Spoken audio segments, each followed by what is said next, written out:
Shalom Bapak Ibu Saudara yang kasih dalam Tuhan Yesus Kristus. Selamat datang di Sabda bagi Anda bersama saya Pastor Marcel Kanon.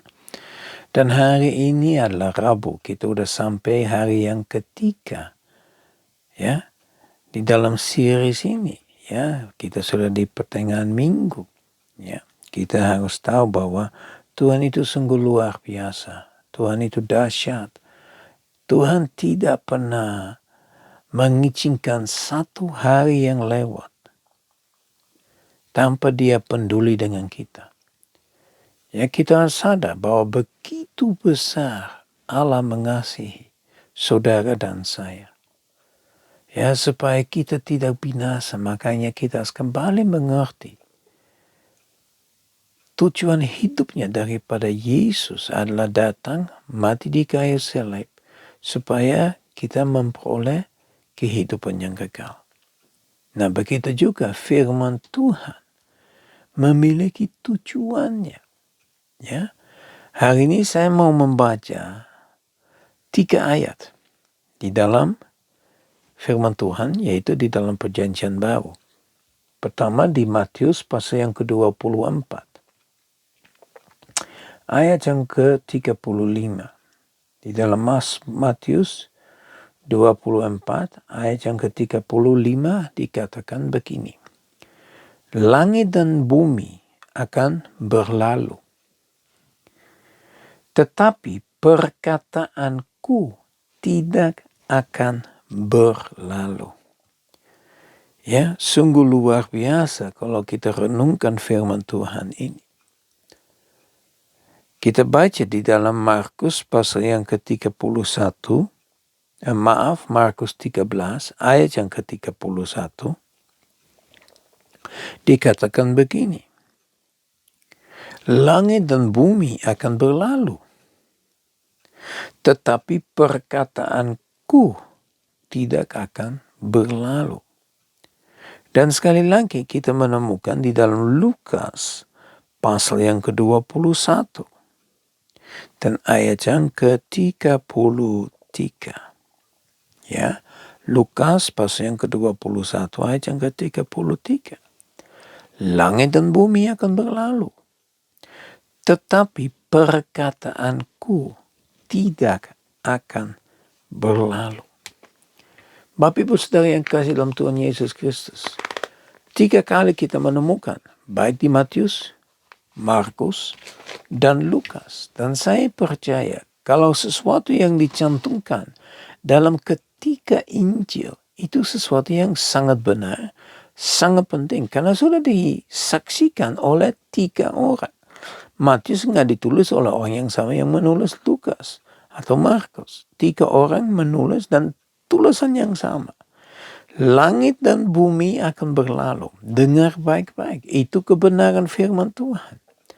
Gimana caranya? Yaitu urusan Tuhan. Tuhan akan pakai cara yang sesuai dengan rencana dan kehendak Dia untuk melenyapkan seluruh langit dan bumi. Ya. Tapi bagaimana dengan bagian berikut? Tetapi perkataanku tidak akan berlalu. Nah, sebetulnya kita udah harus renungkan dan mengerti bahwa itu sangat benar. Ya, firman Tuhan itu bicara tentang kejadian yang terjadi 2000 tahun yang lalu, bahkan sebelumnya, jauh sebelumnya. Kalau kita kembali kepada kejadian, ya, kita kembali kepada penciptaan bumi, ya, langit dan bumi, ya. Tuhan menciptakan langit dan bumi. Dan sekarang kita dengar langit dan bumi akan lenyap. Penciptaan Tuhan akan lenyap.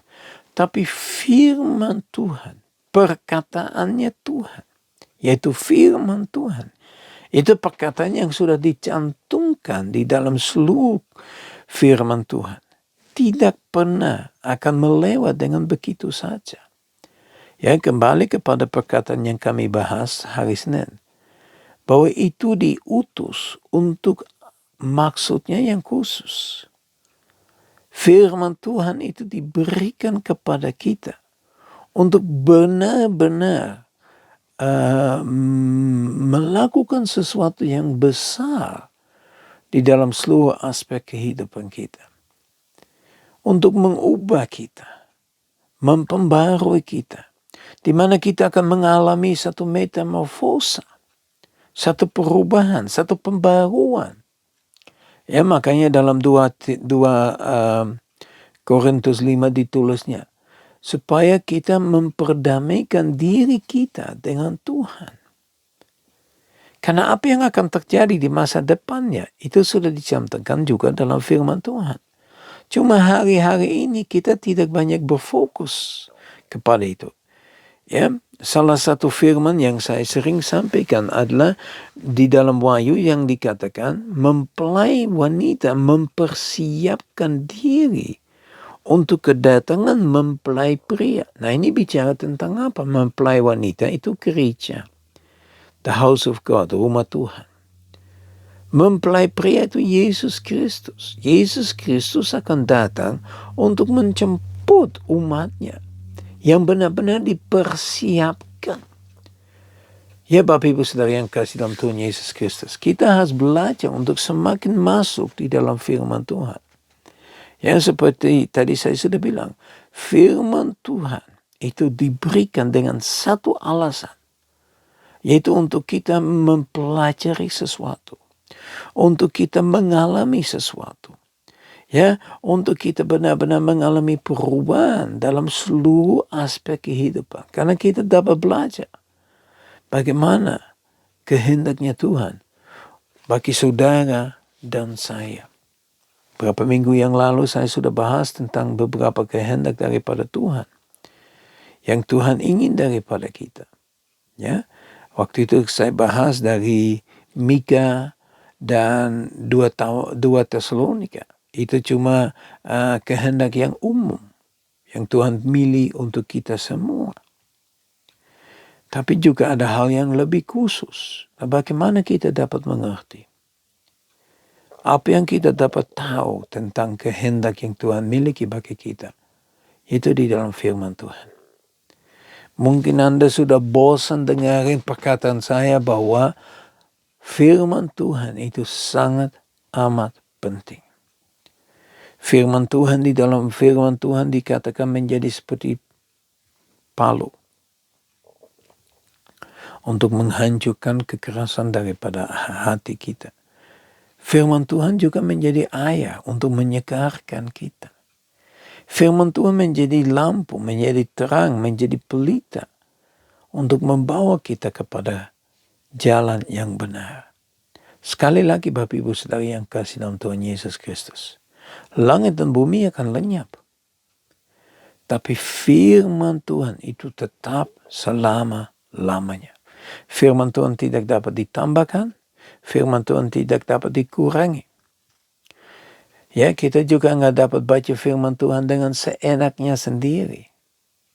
Ya, kita juga nggak boleh untuk icip-icipin, ya, dalam perkataan yang luar biasa ini. Ya, coba-coba. Ya, makan ini, makan itu. Mari Bapak Ibu Saudara yang kekasih dalam Tuhan Yesus Kristus mempersiapkan seluruh aspek kehidupan kita untuk semakin mendalami firman Tuhan. Untuk benar-benar menemukan alasan atau tujuan daripada firman Tuhan.